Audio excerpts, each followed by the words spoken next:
If you were an anime fan back in the 2000s, odds are you remember this logo, or to be more specific, you probably remember going to your local bookstore, going to the manga section, and seeing just about nothing but this logo on the spines of pretty much everything there. So then, what is this logo? Well, this logo belongs to Tokyopop, a behemoth that once dominated the Western manga industry with a market share of at least 50%. But in 2019, they're still around, kinda, they're, publishing Disney titles and not much of anything else. So then, what happened to Tokyopop? I mean, how do you go from being the most dominant force in your market to being kept on a life support of mostly Disney manga? Let me tell you all about it.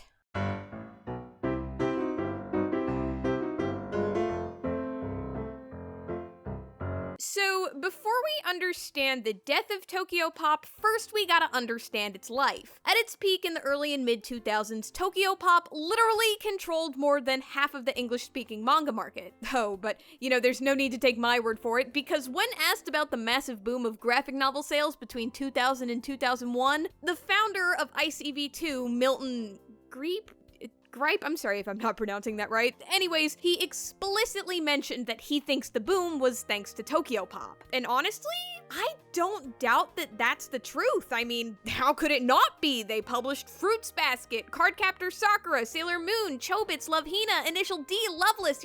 Honestly, it's safe to say that with just a few exceptions, they published pretty much every major title at the time that didn't belong to either Shonen Jump or Shoujo Beat, who, by the way, wouldn't even start publishing their titles until after Tokyopop already had a head start of a few years on them. You see, Tokyopop started out in 1997 as Mix Entertainment, and they published a manga anthology called Mix Zine. Keep in mind, it's 1997 at this point. Anime is currently experiencing an unprecedented boom in Western popularity thanks to shows like Pokemon and Sailor Moon. And speaking of Sailor Moon, Mix Zine just so happened to publish chapters of Sailor Moon manga alongside a couple of other notable titles like Ray Earth and Parasite. But of course, to absolutely nobody's surprise, Sailor Moon was by far the most popular thing there, and eventually it led to it getting published separately and in book form. And that's when Tokyopop as we know it today was born.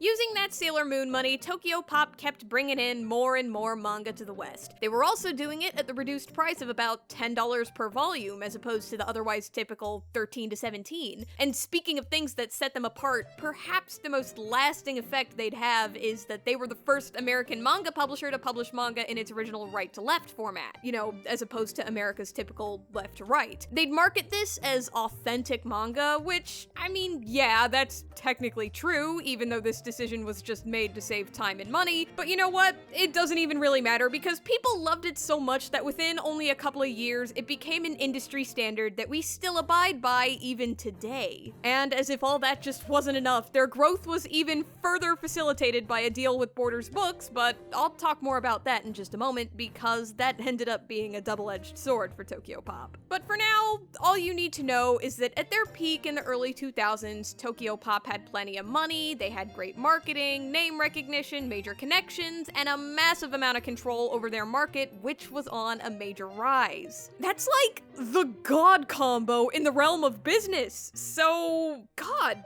what went wrong? How do you ruin something so perfect so quickly? What happened? Well, like a lot of other entrepreneurial horror stories, this one begins in 2008.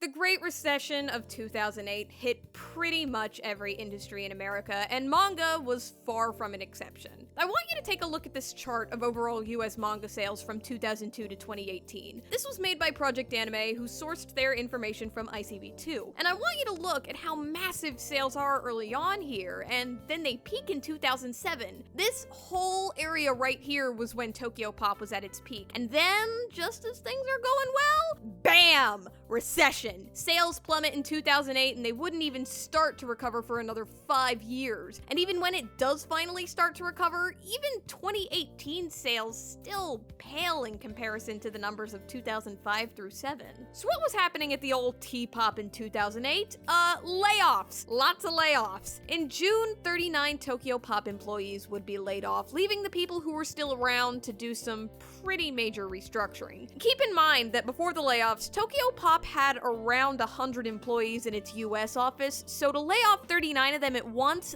that's huge. And of course, since they were losing about half of their workforce, they'd end up losing about half of their productivity too. Because of these layoffs, production had to be scaled back by as much as 50%.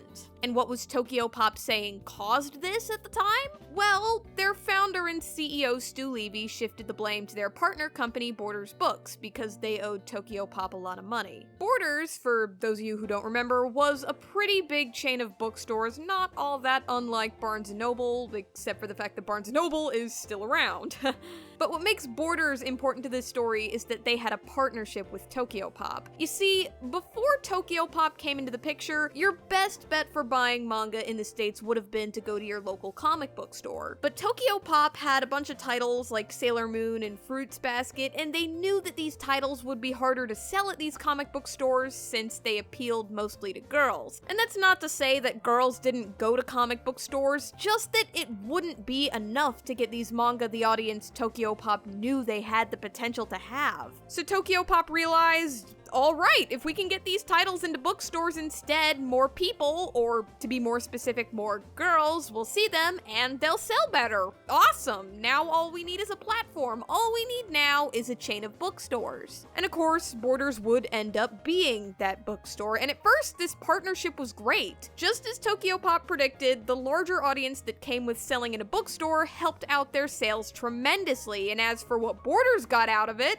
well, it helped their sales tremendously. They were effectively acting as ground zero for that manga selling boom in the early 2000s that I showed you earlier. And like I said, for a while this was awesome, but then Borders started making some questionable decisions. 2006 would be the last year they'd yield a profit. It would also be the same year that they got a new CEO who would lead them down a path of debt and questionable decisions. To talk about the failure of Borders could be a totally separate video, but the most commonly cited reasons for their failure are outsourcing their online sales to Amazon up until 2008, operating too many stores, not having a response to Barnes & Noble's fancy new e-reader, you know, fairly common recession fare. But it's their financial failures in 2007 and 8 that would pave the way for their collapse because they lost so much money and took on so much debt during those 2 years that they'd still be dealing with it up until they filed for bankruptcy in 2011. And it's important for us to know all this to fully understand Tokyopop's story, not just because the companies were partners, but because, according to ICV2, at its peak, Borders alone controlled over 40% of the manga market in the States. And even when Borders was struggling in 2011, when it's less than a year away from closing its doors forever, mind you, it's still estimated to control 20%. Now, 20% of a market that's in the midst of a decline, I mean, yeah, that's not super great, but it's still an entire fifth of the market. Like, think about that for just a moment. It's like saying that in 2010, when Borders was at rock bottom and the industry overall was on a decline, they were still managing to sell 1 in every 5 volumes of manga in the States. Even when Borders was at its lowest possible point, it was still a major player in the manga selling market, and by extension, it meant that if Borders was having problems, Tokyopop was gonna have problems too. So yeah, I don't doubt that Tokyopop probably gave Borders a lot of money around this time. Money that Borders was probably never able to fully pay back, or at the very least, money that they couldn't pay back when it could have made a difference. So, all that being said, let's go ahead and review everything Tokyopop lost in 2008. First, they would lose money to Borders headquarters so that they wouldn't have to lose one of their biggest sales platforms. Soon after that, they would lose about 40% of their US workforce to layoffs, and because of that, they would have to lose about 50% of their productivity. And because all that just apparently isn't enough, by the end of the year, they would have to lay off even more of its US employees. Oh, and just in case you thought Tokyopop's losses were confined to the US, yeah, think again. Meanwhile, in their UK office, they were losing 20% of their market share because they had to scale back on production. So, yeah, I think it's safe to say that 2008 was by far the worst year Tokyopop ever had before having to close its doors in 2011. But you know, once you hit rock bottom, there's nowhere to go but up, right? Haha, wrong! Despite all of the problems they went through in 2008, somehow their problems still weren't over yet. In 2008, they lost almost half of their staff, they lost a lot of money, their market share, etc., etc. You know, I just went down that whole list. But in 2009, they would lose the one thing that could have saved them. They lost their library.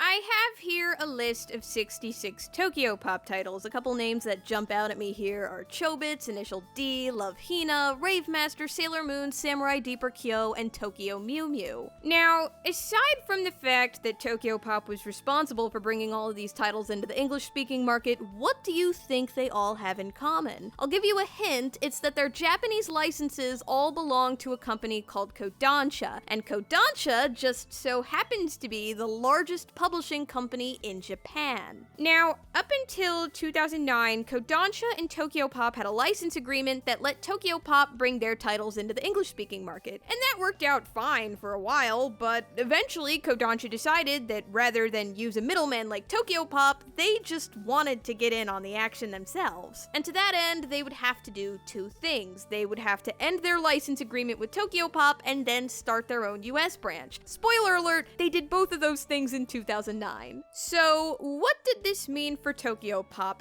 Basically, it meant that fresh off of the heels of their financial struggles in 2008, they could no longer publish or republish their Kodansha titles. Now, most of the bigger titles on this list would eventually get picked up and reprinted, but of course, the more obscure titles wouldn't have the same kind of luck. So, how did Tokyopop respond to this? Because, you know, this was major news. Well, they made a comment about the whole thing to ICV2, and I don't think I need to sit here and read the whole quote, because they basically sum up their attitude toward the whole thing in one sentence at the very end. Quote, "This announcement has little bearing on Tokyopop's current or future stability." End quote. Yeah, famous last words right there. This is like that image where it says, "What are you gonna do? Stab me?" Quoth man stabbed, in which Tokyopop is, of course, man stabbed. Or, you know, in this case, man suddenly loses the rights to many of his best-selling titles overnight.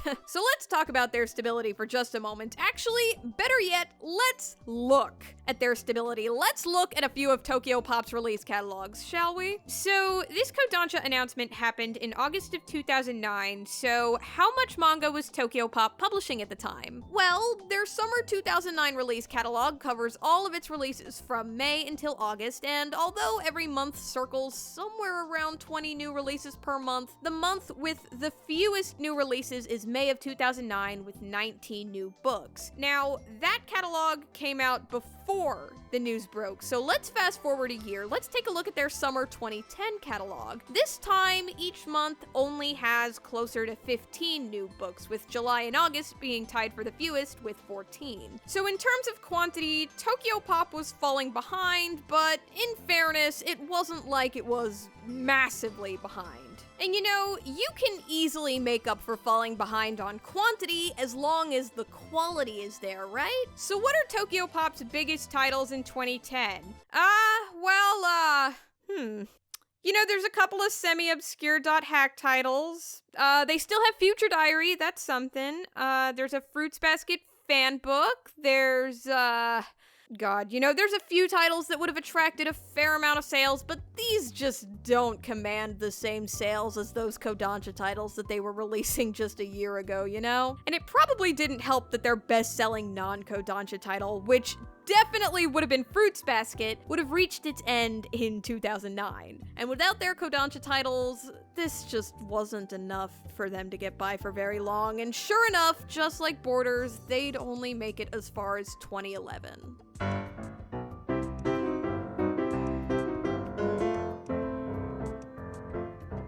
Now left with the husk of a library it once had, 2010 was a year of last-ditch efforts and failed marketing attempts by Tokyopop. For instance, they tried publishing Hitalia and Alice in the Country of Hearts, and those were actually fairly popular, but then they also tried making a reality show called America's Greatest Otaku, and that went about as well as you'd expect. But yeah, as I'm sure you can guess, none of these worked out in the end. It was too little too late, and so in the spring of 2011, after the resignation of their president and, of course, more layoffs, the American and UK offices of Tokyopop closed their doors, leaving only the German offices active. It was sudden, yeah, but as you can probably imagine, it also wasn't necessarily a surprise. But unlike Borders, who remains closed to this very day, Tokyopop would soon be brought back from the dead by Disney to sell manga tie-ins of some of their movies like Beauty and the Beast and Alice in Wonderland. They are publishing a few non-Disney titles too, but based on the sheer number of Disney titles versus non-Disney titles,